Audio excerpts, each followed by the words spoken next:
반갑습니다. 오늘 한국전쟁, 6.25 한국전쟁 희생 저희들을 위해서 합동 위령제를 올려드렸습니다. 위령제는 국가와 국민을 위해 아까운 목숨을 바치는 순국의 마음이 오늘날의 번영을 이룬 것에 대한 고마움과 감사한 우리들의 마음을 다해서 정성을 올립니다.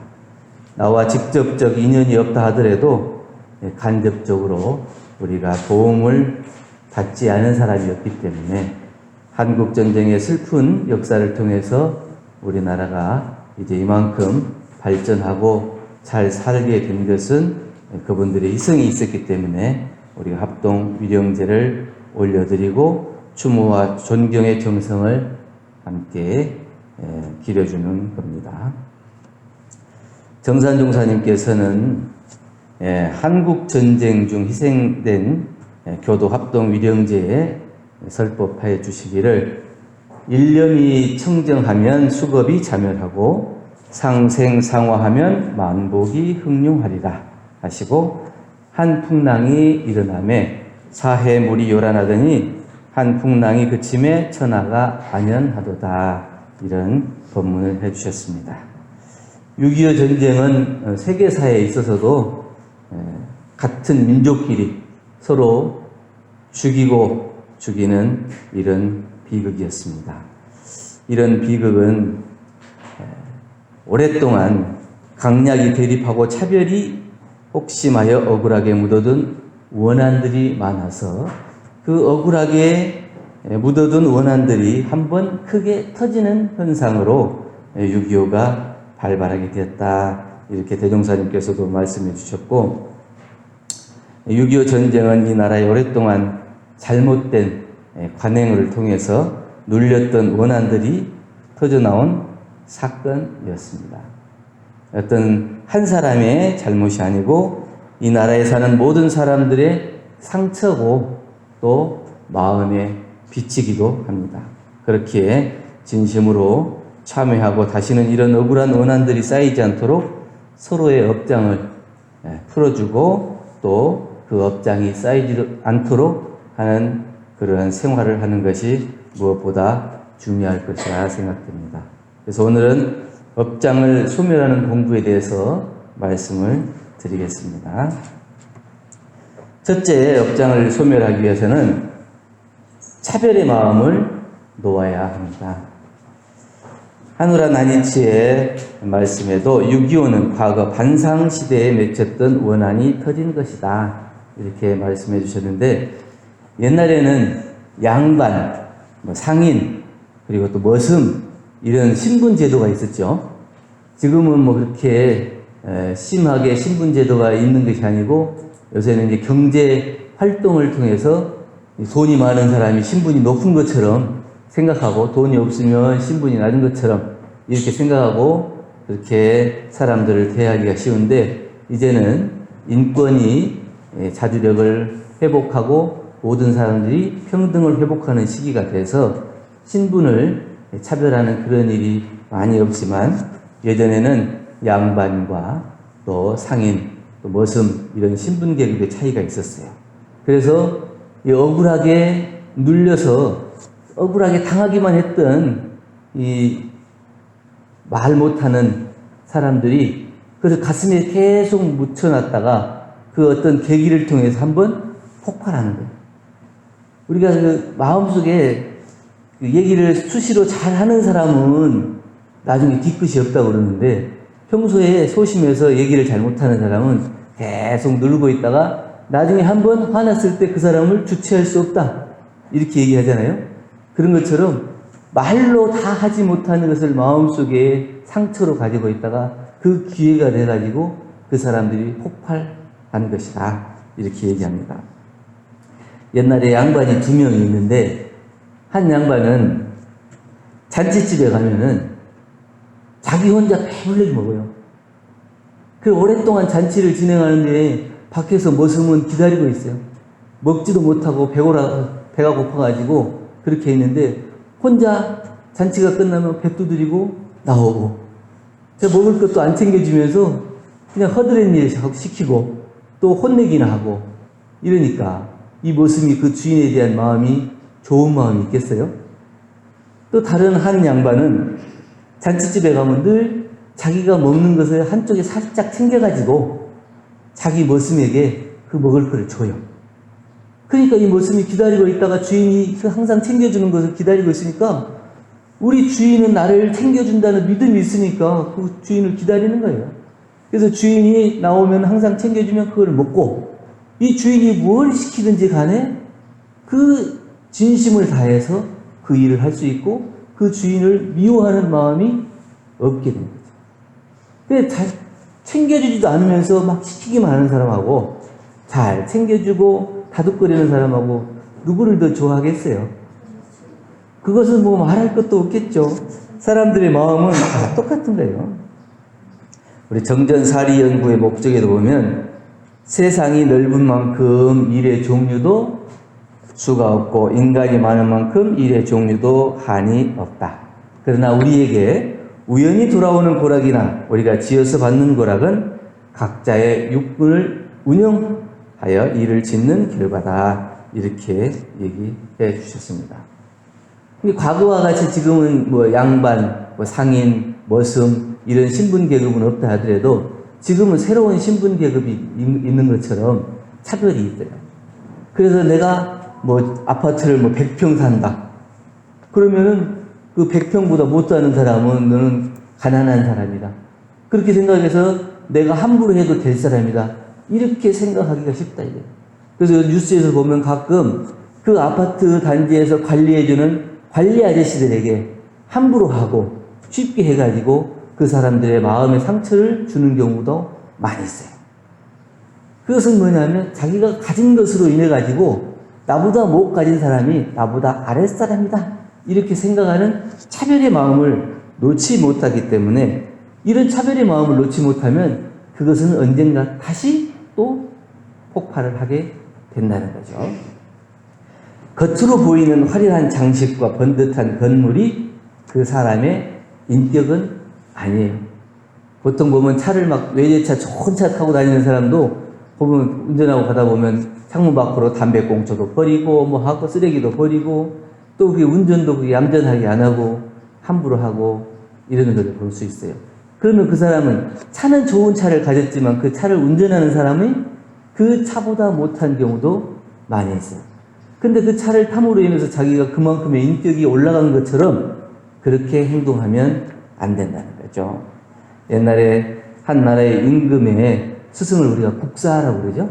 왕사, 국사 이렇게 얘기하는데 이 임금이 갑자기 국사를 부르니까 국사가 미처 준비하지 못하고 있다가 갑자기 왕궁으로 가게 돼서 이 국사가 입어야 갖추어야 될 옷을 못 입고 가게 됐어요. 그래서 궁전 입구에서 그 경비 보는 사람이 못 들어가게. 생김새도 초라하게 생겼고 옷도 허름하게 입었기 때문에 못 들어가게 하는 거예요. 내가 아무리 국사라고 해도 안 들여보내죠. 그러니까 이 국사가 돌아가서 옷을 잘 갖춰 입고 가사장삼을 잘 갖춰 입고 오니까 그때 들여보내는 거예요. 그러니까 이 왕사가 옷을 벗어주면서 이거 들여보내라고. 이 옷이 국사지 내가 국사가 아닌 것 같다. 그 법을 갖추고 있는 그 사람의 인격을 볼 수 있어야 되는데 그 겉으로 드러나 있는 화려한 옷을 갖추고 입었으면 그 사람이 더 잘나 보이고 위대해 보이고 이렇게 우리는 차별의 생각을 가지고 살아가면 그것은 언제라도 그것이 안정이 되지 못합니다. 사람의 수도 한이 없고 일의 종류도 한이 없는 세상이지만 어느 한 사람도 존귀하지 않은 사람이 없고 또 어느 한 직업도 성스럽지 않은 직업이 없습니다. 각자가 각자의 처소에서 최선을 다해서 살아가는 그 사람과 그 직업을 존중하지 않는다면 이 세상에 평화가 오지 않을 겁니다. 차별의 마음을 놓지 못하면 부지불식간에 찾아오는 고락을 다른 사람의 탓으로 돌리기 바쁩니다. 그래서 육군을 통해서 우리가 차별이 있으면 상생의 선연은 될 수가 없고 비록 만나기는 한다 하더라도 상극으로 만나게 돼요. 이게 항상 차별로 만나기 때문에 상생보다는 상극으로 만나기가 쉽다는 거죠. 언제 누구를 만나더라도 공경의 마음을 잃지 않고 차별심을 놓는 공을 쌓아야 우리가 이 업장을 소멸할 수 있다. 이런 말씀입니다. 두 번째는 탐내는 마음을 놓아야 합니다. 대산종사법어에도 제일 큰 것은 허공에 합일한 대자비심이요 제일 작은 것은 용납하지 못하는 마음이고 제일 깨끗한 것은 욕심을 제거한 청정심이고 제일 더러운 것은 욕심에 물들고 얽매인 탐심이다. 이렇게 말씀을 해주셨습니다. 우리가 지금 이제 봄 지나고 여름 되면 많은 곳에 꽃이 피잖아요. 많은 곳이 꽃이 피는데 내가 좋아하는 곳에만 피어야 그 꽃이 아름답게 보이는가요? 이게 내가 아는 곳에 피든지 모르는 곳에 피든지 산에 피든지 들에 피든지 다 아름다운 꽃이 내가 볼 수 있는 곳에 피든지 내가 보지 못하는 곳에 피든지 이게 다 아름다운 꽃인데 그 꽃을 꽃으로 보지 못하고 내가 좋아하는 꽃만 챙기다 보면 거기가 탐착이 생긴다. 탐욕과 집착이 생겨서 내가 좋아하는 꽃 외에는 다 안 예쁜 꽃이 돼요. 나는 어떤 꽃을 좋아한다 이렇게 얘기하면 다른 꽃은 눈에 안 들어와요. 근데 모든 꽃을 다 아름다운 꽃이라 생각하면 이리 봐도 꽃이고 저리 봐도 꽃이죠.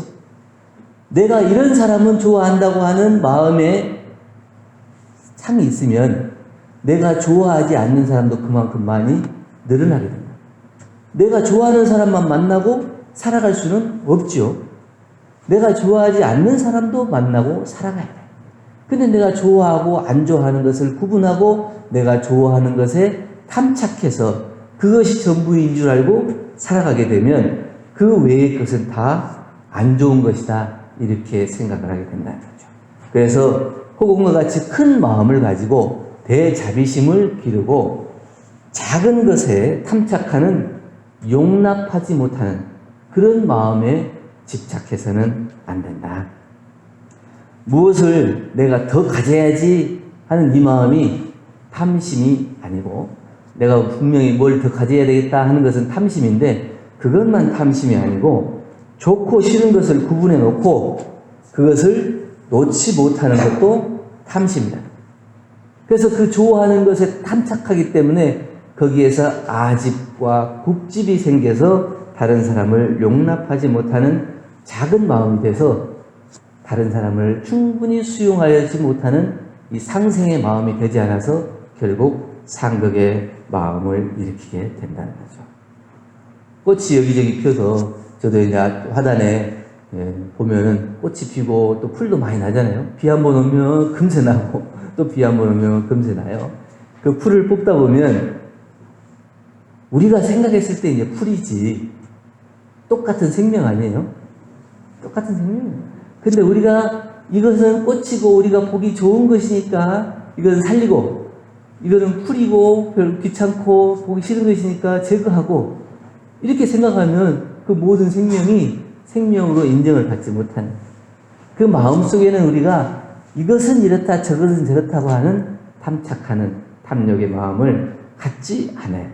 그래야 그 아집과 국집을 벗어나서 대자비심이 생겨서 누구라도 상생의 마음으로 받아들일 수가 있다. 또 하나는 옳고 그른 것에 집착하는 마음도 탐심이에요. 이것은 옳고 이것은 그르다. 이렇게 생각하는 자기의 기준에 탐착하는 마음도 이게 탐욕이에요. 그래서 내가 이것을 옳다고 생각한 것을 절대 버릴 수가 없고 또 틀리다고 생각하는 사람은 절대 수용할 수가 없는 그 마음. 그렇게 생기다 보면은 혹 나한테 잘못하는 사람 또 내가 보기 싫은 사람은 내가 받아들일 수가 없어요. 그렇게 되면 결국 상극의 씨앗이 자라서 그 사람과 나가 좋은 관계가 되지 않고 서로 드러내지는 않지만 그 미운 마음이 자라고 자라서 나중에 결국 폭발해서 업장이 돼서 서로 만날 수가 있다는 거예요. 어느 동네에 호떡을 파는 포장마차 젊은 안악이 있는데 이 사람이 가정이 형편이 아주 절박한 사연이 있어서 그 호떡 장사를 하게 됐다. 이런 얘기를 듣고 동네에 같이 사는 아저씨가 그 앞을 지날 때마다 호떡을 사는 거예요. 그래서 호떡 하나에 800원인데 이제 10개를 사요. 8,000원을 주고 10개를 사. 그리고 하나만 먹고 나머지는 놓고 그냥 가요. 근데 어떻게 자기는 800원어치만 먹어주는 거예요. 나머지는 다른 사람한테 팔으라고. 그걸 안 가져가는 거니까. 그러면 800원어치 빼면 어떻게 7,200원은 그냥 수입이죠. 그러면 이제 그 몇 달에 이제 그렇게 갔어요. 그러다가 어느 날은 이 호떡을 파는 젊은 안악이 이 아저씨를 불러요. 제가 그동안 한 2달 동안 그냥 지켜만 봤는데요. 2달 전에 호떡이 1,000원으로 올랐어요. 그러니까 2,000원 더 주세요. 그러니까 뭐냐면 이분은 8,000원어치 사고 하나를 먹었지만 이미 8,000원어치 산 것이 되는 거예요. 이 호떡 파는 안악한테 생각했어요. 우리가 그때 이분이 호떡 하나를 먹고 나머지를 남기고 가는 것은 나를 도와주려고 하는가 보다 이런 마음이 생기지가 않고 그 아주 절박한 사연에 사는 그 젊은 안악은 그런 것이 눈에 안 보였을 수도 있어요. 그런데 그것을 고마워하는 마음이 없으면 그 사람이 왜 이렇게 하는가에 대한 그것을 살필 여유가 없어요. 그렇게 되면 자기가 스스로 아주 좁은 마음이 돼가지고 그동안에 나를 도와준 마음은 다 어디로 가고 그동안 한 2달 동안에 8,000원만 내고 갔던 그 사람에게 2,000원을 더 달라고 하는 그런 모습을 볼 수가 있게 된다. 그런데 이 아저씨가 그 절박한 사연을 듣고 그 안락을 도와주기 위해서 8,000원을 냈는데 그 2,000원을 내라고 하는 그 말을 듣는 순간부터는 이 사람이 도와주고 싶은 마음이 없어지는 거죠. 그건 뭐냐면 순수하게 그 사람을 도와주는 게 아니고 나는 이 사람을 위해서 내가 이만큼 도와주고 있다는 생각을 가지고 있는 거예요. 그래서 나는 이 사람을 이만큼 도와주고 있기 때문에 나는 옳은 일을 하고 있다. 근데 내가 옳은 일을 하고 있는데 이 사람이 그것도 몰라주고 2,000원을 더 내라고 하네? 그러니까 거기서부터 이제 미운 생각이 나는 거예요. 그러니까 우리는 누군가를 도와줄 때에도 옳고 그른 것을 나누지 말고 거기에 탐탁하지 않는 마음, 순수한 마음, 그 마음으로 그 사람을 도와줄 수가 있어야 돼요. 그러지 않으면 결국 도와주었던 그 좋은 마음이 그 사람을 더욱 미워하는 마음이 될 수도 있다. 그래서 허공에 합일한 대자비심을 기르고 용납하지 못하는 탐욕의 마음, 그 마음을 놓아야 우리가 업장을 소멸할 수가 있다. 셋째는 미움의 마음을 놓아야 합니다. 대종경 손해력에 있는데요. 이 세상을 살아가는데 어려운 일이 3가지가 있는데 하나는 자기를 미워하는 사람을 미움으로써 갚지 아니하고 끝까지 그 사람의 전도가 좋게 되기를 기원해주는 사람. 나한테 혹 잘못했더라도 그 사람을 미워하지 않고 그 사람이 잘 됐으면 좋겠다 이렇게 기원해준 사람. 이게 어려운 일이다. 또 하나는 그 사람을 좋게 되도록 그것을 기원해주지는 못하고 인도해주지는 못하지만 죄 짓는 것을 보고 불쌍하게 여기는 거예요. 저 사람이 저렇게 하면은 안 될 텐데, 저 사람이 저런 마음을 하면은 나중에 큰 벌을 받을 텐데, 이렇게 해서 그 사람이 죄 짓는 사람을 보고 안타까운 마음을 일으키는 거예요. 내가 그 사람을 챙겨서 그렇게 하면 안 돼, 이렇게 해서 좋은 쪽으로 인도해주지는 못하더라도 그것도 어려운 일이다. 세 번째는 불쌍하게 여기지는 못하지만 그 마음에 미움을 두지 않고 무관심하기가 어렵다. 이 3가지가 어렵다. 그러니까 얼마나 이 마음이 다른 사람을 상대해서 미운 마음을 내지 않는 것이 어려운 거예요. 대종사님께서는 다른 사람의 나쁜 것을 보고 나한테 잘못하는 그 사람을 보고 그 사람을 미워하지 않는과 동시에 그 사람이 죄 짓는 것을 보고 안타깝게 생각하고 더 큰 마음을 내서는 그 사람이 앞으로 그런 일을 짓지 않도록 좋은 곳으로 안내해주고 그 사람의 전정을 기원해주는 그런 마음이 되는 것이 우리가 공부하는 마음이다. 이렇게 얘기를 해주셨습니다. 우리가 가끔 이제 등산하죠? 산에 올라가잖아요? 산에 올라갈 때는 우리 더운 여름에 이제 산에 올라가다 보면 물을 챙겨서 가는데 그냥 물만 챙겨서 가면 나중에 이렇게 미지근해지고 산에 땀 흘리고 올라가면은 시원한 물이 먹고 싶잖아요? 그래서 이제 등산하기 전날에 냉동실에다가 물을 넣어놔요. 그러면 이 물은 한 중턱쯤 가면은 물이 녹아요. 녹아가지고 이제 미지근한 물이 돼요. 그런데 이제 한두 달 정도 냉동실에 놨던 물은 산 꼭대기까지 올라갈 동안에 안 녹아요. 왜 그러겠어요? 그게 그 물이 얼음으로 결정되는 데 있어서도 얼고 또 어는 그 결정이 계속 반복되면 그만큼 안 녹는 거거든요. 하루 저녁 얼려놓은 것은 금방 녹아요. 우리 마음속에서도 다른 사람을 미워하는 마음이 잠깐 일어났다가 없어질 경우에는 그게 금방 소멸될 수가 있는데 이것이 하루가 가고 한 달이 가고 1년이 가고 몇십 년이 가요. 그러면 그걸 쉽게 이 미워하는 마음이 없어지겠어요? 그게 없어지지 않는다. 그러니까 그 물이 그렇게 오랫동안 얼어서 결정이 굳세어진 것처럼 그래서 은산철벽이라고 그러잖아요. 그게 우리 만년설 같은 거 보면 만년 동안 그렇게 얼음으로 있으면 바다에 그렇게 오랫동안 떠다녀도 그 얼음이 녹지 않잖아요. 그만큼 그 사람을 미워하는 마음이 오래되면 그것을 녹이기가 어렵다는 거예요. 6.25 전쟁을 통해서 군인들이 죽은 숫자가 민간인들 희생보다 적다고 그래요. 그러니까 전쟁을 통해서 죽었던 군인들의 수가 민간인 희생보다 적다는 것은 전쟁을 통해서 그 사람들이 죽은 게 아니라 평소에 미워했던 사람들을 전쟁이라고 하는 그 계기를 통해서 그게 복받쳐서 그 평소에 미웠던 원한시했던 그런 감정들을 이유 없이 폭발시켜가지고 죽이고 죽는 그런 일이 많이 생겼어요. 그래서 지금도 그 전쟁, 그 민간인 학살이 많았던 지역에 가면 아직도 그 원한들이 안 풀리더라고요. 그래가지고 6.25 이렇게 우리처럼 이제 합동위령제를 지내자고 우리 이제 교단에서 합동위령제를 지내니까 우리는 그 인과의 이치를 아니까 함께 지내주지만 그 지역에 가서 그동안에 전쟁을 통해서 죽었던 사람 또 그 다음에 이제 또 뭐 죽임을 당한 사람, 죽인 사람 이런 사람들이 많죠. 그래서 그게 죽인 사람, 죽임을 당한 사람하고 죽인 사람이 서로 이렇게 이웃해갖고 사는 경우도 있어요. 근데 그 사람들한테 합동으로 위령제를 지내주자 이렇게 얘기하니까 합의가 안 돼요.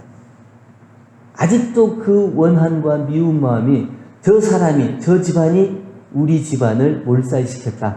우리 집안의 어른들을 다 희생시켰다. 이런 것이 안 없어져요. 그래가지고 그 원한의 마음을 놓지 못해요. 미움과 증오의 마음으로 살아요.